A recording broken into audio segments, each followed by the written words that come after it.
নিচে বেড়াচ্ছে কাউকে দেখে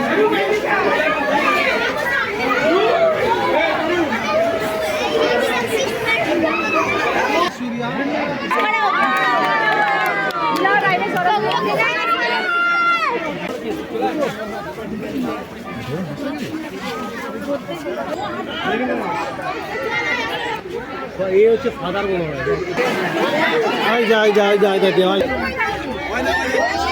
আসছে এদিক ফেরো আমার দিক ফেরো আমার দিক ফেরো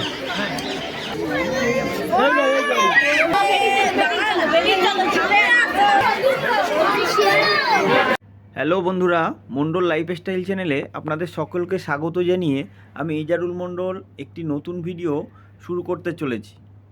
ভিডিওর ডেসক্রিপশান দেখে আপনারা অবশ্য বুঝেই গেছেন যে ভিডিওটি কী বিষয়ে হতে চলেছে।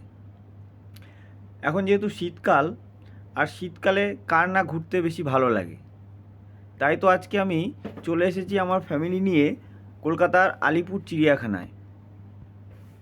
আপনারা যারা এই চিড়িয়াখানায় আসতে চাইছেন, কিভাবে আসবেন, এর টিকিট মূল্য কত, সপ্তাহে কোন দিন চিড়িয়াখানা বন্ধ থাকে, সমস্ত কিছু ডিটেলস এই ভিডিওর মধ্যে দেওয়া থাকবে। ভিডিওটি স্কিপ না করে শেষ পর্যন্ত দেখতে থাকুন, আশা করি আপনাদের উপকারে আসবে। ভিডিওটি শুরু করার আগে আপনাদের কাছে একটা অনুরোধ, আমার চ্যানেলে যারা নতুন আসবেন অবশ্যই চ্যানেলটিকে সাবস্ক্রাইব করে আমার পাশে থাকবেন, যাতে আমি আবার নতুন নতুন ভিডিও, নতুন নতুন জায়গায় ঘোরার ভিডিও আপনাদের কাছে তুলে ধরতে পারি এবং নতুন নতুন ইনফরমেশান আপনাদের কাছে শেয়ার করতে পারি, যাতে আপনাদের সেগুলো ভবিষ্যতে কাজে লাগে। চলুন বেশি দেরি না করে ভিডিওটি শুরু করা যায়। প্রথমেই বলি আপনারা এখানে আসবেন কিভাবে। আপনারা যারা শিয়ালদা থেকে আসবেন তারা শিয়ালদা স্টেশন নেমে ডান দিকে ব্রিজের পাশ দিয়ে 2 মিনিট মতো হেঁটে 230 অথবা 260 নম্বর বাস ধরে নেবে। নিয়ে মিনিট 40 বাসে থাকলেই আপনারা এই আলিপুর চিড়িয়াখানার কাছে পৌঁছে যাবেন। আপনারা যারা হাওড়া থেকে আসবেন তারা হাওড়া স্টেশন নেমে অনেক বাস পেয়ে যাবেন, যেগুলো নাম্বার আমি নিচে দিয়ে দিচ্ছি, আপনারা দেখে নেবেন। আমরা চিড়িয়াখানার সামনে পৌঁছে গেছি। আজকে যেহেতু শনিবার, দেখো কি পরিমাণে ভিড় হয়েছে। আপনারা যারা ফ্যামিলি নিয়ে আসবেন, এই যে টিকিটের লাইনটা পড়েছে, এই লাইনে আপনারা দাঁড়াবেন না। আপনারা কিছুটা এগিয়ে যাবেন, গিয়ে বাম দিক দিয়ে যে গেটটা আছে, যে টিকিট কাউন্টারগুলো আছে, ওইখান দিয়ে ঢুকবেন, তাহলে তাড়াতাড়ি প্রবেশ করতে পারবেন। আমরা টিকিট কেটে ভিতরে প্রবেশ করলাম। এবার আপনাদেরকে বলি টিকিট মূল্য কত। 2 থেকে 5 বছর বাচ্চা পর্যন্ত টিকিট মূল্য বা প্রবেশ মূল্য 20 টাকা। 5 বছরের ঊর্ধ্বে সকলের জন্য টিকিট মূল্য 50 টাকা, এবং যারা 2 বছরের নিচে কেবলমাত্র তাদের জন্য প্রবেশ মূল্য সম্পূর্ণ ফ্রি। এই দেখুন, এখানে লেখা আছে চিড়িয়াখানায় কোনো প্রকার বাদ্যযন্ত্র নিয়ে প্রবেশ নিষেধ। ভিতরে প্রবেশ করতেই আপনারা এরকম একটা ম্যাপ দেখতে পাবেন, যেখানে পুরো পশু পাখিদের সম্বন্ধে ডিটেলসে দেওয়া আছে। একটা পশুর থেকে আরেকটা পশুর ডিস্টেন্স কত বা দূরত্ব কত, বা একটা পশুর থেকে আরেকটা পশুর কাছে আপনারা যাবেন কীভাবে, সম্পূর্ণ এই ম্যাপটাতে দেওয়া আছে।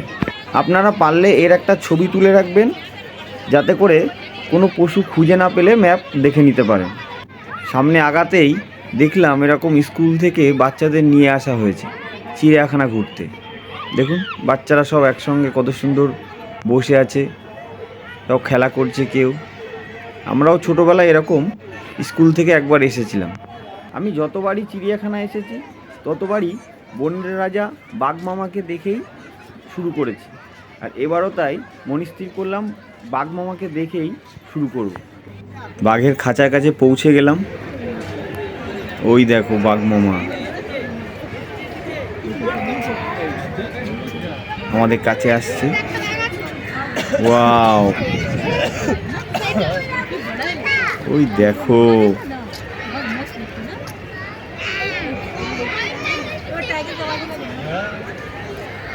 জানি না আর কটা বাঘ এইভাবে দেখতে পাবো, কারণ আমরা দুপুরবেলা এসেছি। এই একমাত্র দেখা দিচ্ছে, দেখা যাক। যখনই আসি কেউ ঘুমিয়ে থাকে, কেউ দূরে থাকে, একে তাও তো প্রথমবার পেলাম, দেখা যাক। খুব ভালোই লাগলো। এবার চলে আসলাম ম্যাকাওয়ের খাঁচার কাছে। এখানে দু রকম ম্যাকাও আছে, একটা রেড আর একটা গ্রিন। এদের আওয়াজ কি, আজকে তাও তো ডাকছে না। বাহ, কত সুন্দর ডানা, দেখো পালক। জানি না ফোনে কতটা সুন্দর লাগছে, কিন্তু সামনে থেকে খুব সুন্দর লাগছে। এবার চলে আসলাম হাঁস বগের খাঁচার কাছে। দেখো কত বড় বড় বগ, এখানে শ্যাঙ্কুল, আরও বিভিন্ন জাতির পাখি আছে। আমি সব কিছু চিনি না। দেখো এগুলো বগ মনে হচ্ছে, কত বড় বড় ঠোঁট, বাবা। এখানে প্রচুর বগ দেখতে পাবেন। এবার আমরা আস্তে আস্তে এগিয়ে যাচ্ছি হাতির দিকে। ওই দেখো এখানে সামনে থেকেই দেখছি দুটো হাতি খেলা করছে।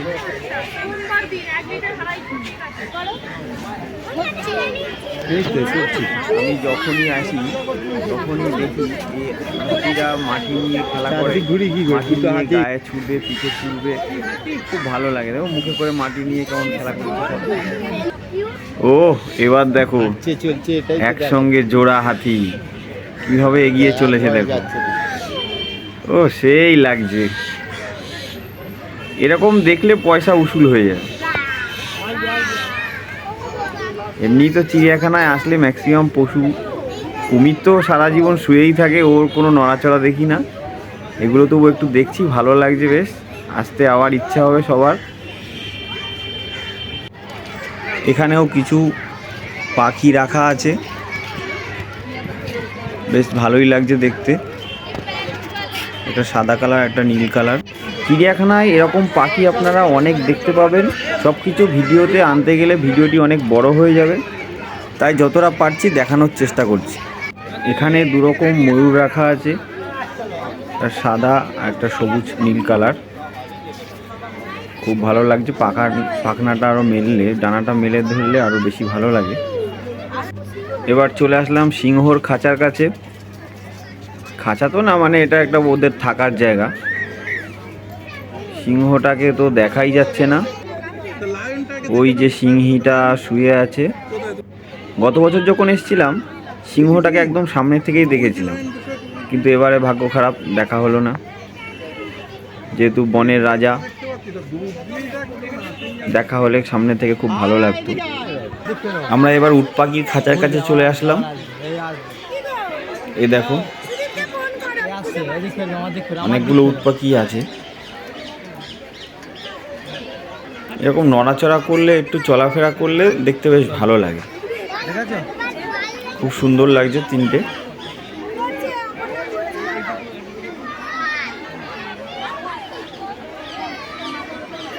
দেখো এবার চলে আসলাম জলহস্তির কাছে। দেখি দেখা যায় কি। যখনই আসি তখনই দেখি জলের মধ্যে শুয়ে থাকে। এবারে দেখি অন্যরকম হয় কি। ওই তো ওইদিকে একটা দেখা যাচ্ছে, ওই যে শুয়ে আছে। দেখি, চলো চলো ওইদিকে চলো দেখি। এবার চলে যাব বাচ্চা এবং বড় উভয়েরই আকর্ষণের একটি প্রাণীর কাছে। ছবি দেখে আশা করি বুঝতে পারছেন কোথায় যাচ্ছি। Welcome to giraffe. এবার আমরা চলে যাব জিরাফের কাছে, জিরাফ দেখতে। তার জন্য প্রথমেই আমাদের হাওড়া ব্রিজ টপকাতে হবে। বাহ বাহ, কি ভিড়! জিরাফ দেখতে এত লম্বা লাইন।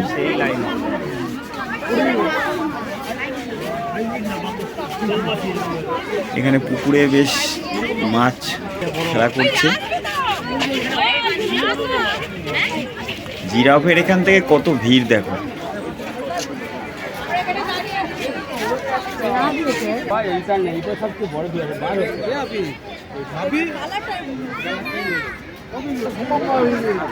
এখানে পুকুরে মাছ।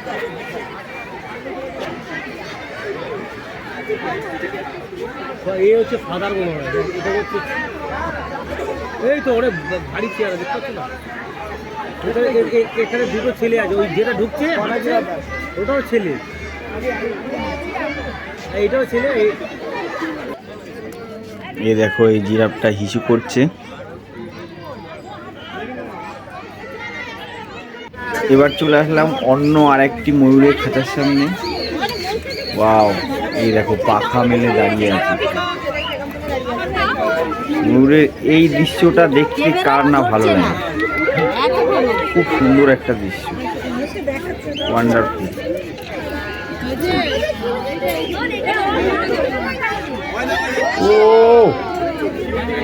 ও খেলা দেখাচ্ছে, দেখো সবাইকে দেখাচ্ছে, দেখো সকলকে ছবি তোলার সুযোগ করে দিচ্ছে।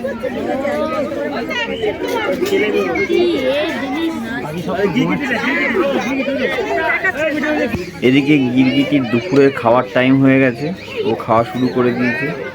এবার চলে আসলাম আরও একটি ময়ূরের খাঁচার সামনে। ও দেখো কি সুন্দর ডানাটা মেললো, দেখো।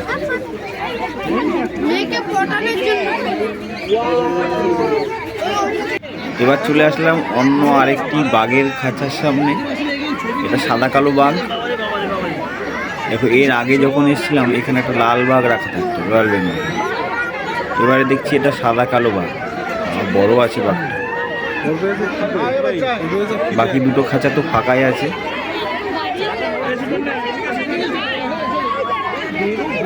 এগুলো ঠিক মতো খাওয়া দাওয়া হয় না, পেট পুরো একদম ঢুকে যাচ্ছে ভিতরে। ফের অন্য আরেকটি বাঘের ঘরের সামনে চলে আসলাম, কিন্তু এই বাঘটা ওই যে দূরে শুয়ে আছে। বাঘ মামা এখন ঘুম দিচ্ছে, দেখি জুম করে যতটা দেখাতে পারি আমি দেখানোর চেষ্টা করছি। ওই যে দূরে ঘুমিয়ে আছে, কখন উঠবে।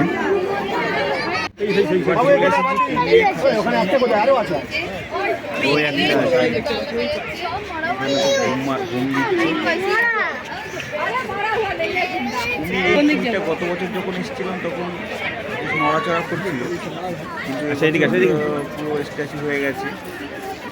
এবার চলে এসেছি গন্ডারের থাকার জায়গার সামনে। গন্ডার তো শুয়ে আছে, দেখি কাছাকাছি গিয়ে ওঠে কিনা। শুয়েই আছে, দেখি যাই। যাক, শেষমেশ তাহলে উঠে পড়লো। ও না উঠলে ওকে কাক জ্বালিয়ে তুলে দিল, এমন জ্বালাতন করলো, উঠতে বাধ্য করেছে। সেই সঙ্গে আমাদেরও একটু দেখা হয়ে গেল। এখন চলে এসেছি সাপের ঘরের সামনে, এই সরীসৃপ ভবন। চলুন ভেতরে প্রবেশ করা যাক।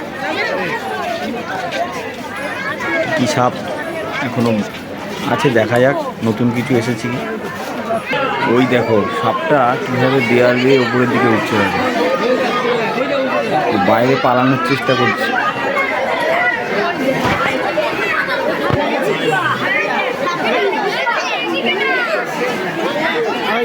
এবার চলে এসেছি অ্যানাকোন্ডার খাঁচার সামনে। ওই দেখো কিভাবে নড়াচড়া করছে, বাহ।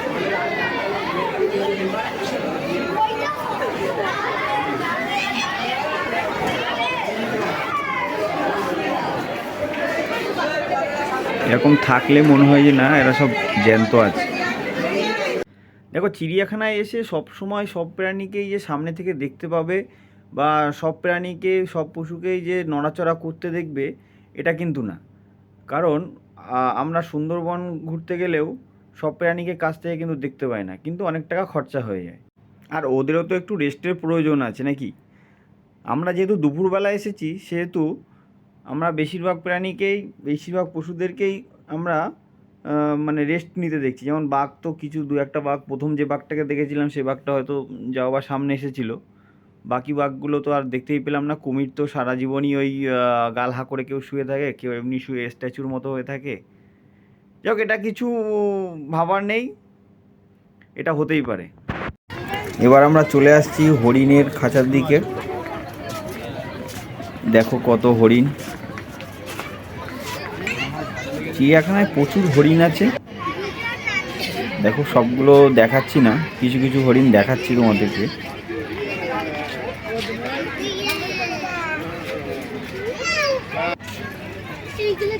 হরিণের অনেকগুলো জায়গা করা আছে। হরিণ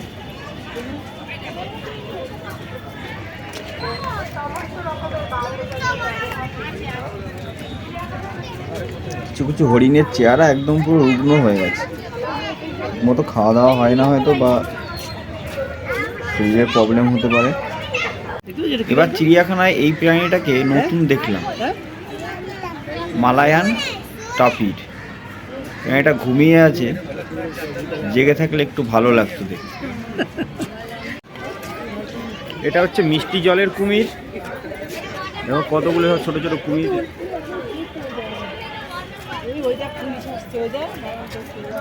এটা হচ্ছে মিষ্টি জলের কুমির।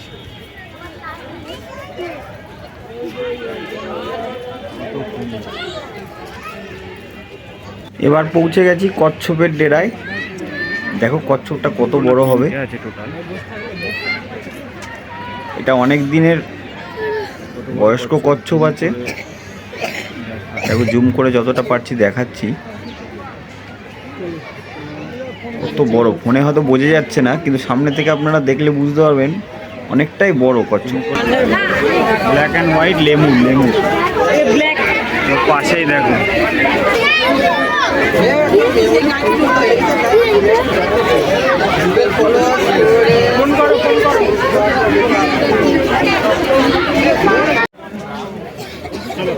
এবার আমরা যাবো শিরপাঞ্জির দিকে। সামনেই আছে এই শিরপাঞ্জির স্ট্যাচু লাগানো আছে।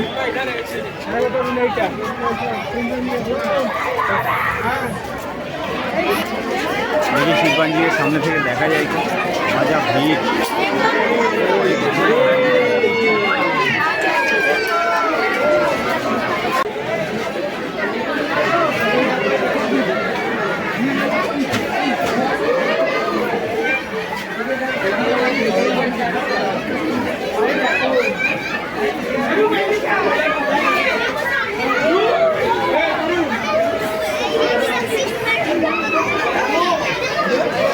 খুব কম বাচ্চাই আছে যারা ছোটোবেলায় বাবা মায়ের হাত ধরে চিড়িয়াখানায় আসেনি, ঘোরেনি। আমরাও ছোটোবেলায় ঘুরেছি, আজকে আবার আমরাও আমাদের ছেলেমেয়েদের নিয়ে ঘুরতে আসছি। তোমরাও সবাই একদিন সুযোগ পেলে বাচ্চাদের নিয়ে ঘুরতে আসো চিড়িয়াখানাতে, খুব আনন্দ করবে বাচ্চারা। এবছর যেহেতু চিড়িয়াখানার 150 বছর পূরণ হলো, তাই দেখবে প্রতিটা খাঁচার সামনে, প্রতিটা পশু পাখির ঘরের সামনে দেখবে 150 লেখা আছে। আর একটা কথা বলে রাখি, যদি কারো হুইল চেয়ারের প্রয়োজন হয় কর্তৃপক্ষের সঙ্গে যোগাযোগ করবেন, অবশ্যই আপনাদেরকে হুইল চেয়ার তারা দিয়ে দেবে এবং ওই হুইল চেয়ারে বসিয়ে আপনারা চিড়িয়াখানা ঘুরিয়ে দেখতে পারবেন। আমরা এবার যাচ্ছি ভাল্লুকের ঘরের দিকে, দেখি ভাল্লুককে দেখতে পাই কিনা। এসে পৌঁছে গেলাম ভাল্লুকের খাঁচার কাছে। ওই যে দেখো ভাল্লুক, ওই একটা অনেক দূরে আছে, জুম করে যতটা দেখানো যায়। ওই যে নিচে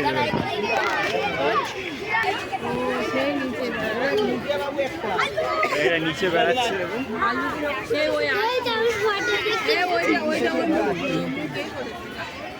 এটা আরো ভালো দেখায়,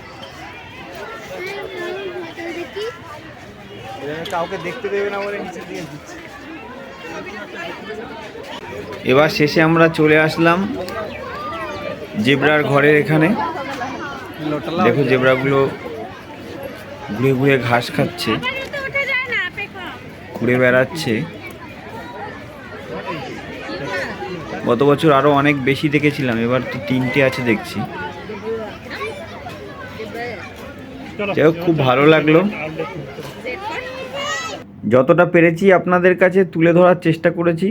ভিডিওটি যদি আপনাদের ভালো লাগে তাহলে অবশ্যই আমার চ্যানেলকে সাবস্ক্রাইব করে আমার পাশে থাকবেন এবং ভিডিওটিতে একটি লাইক দিয়ে ভিডিওটি অন্যের কাছে বেশি বেশি শেয়ার করে দেবেন। নতুন বছরটা সকলের সুস্থ কাটুক, ভালো কাটুক, এই কামনা করে আমি আমার ভিডিও শেষ করছি। ধন্যবাদ।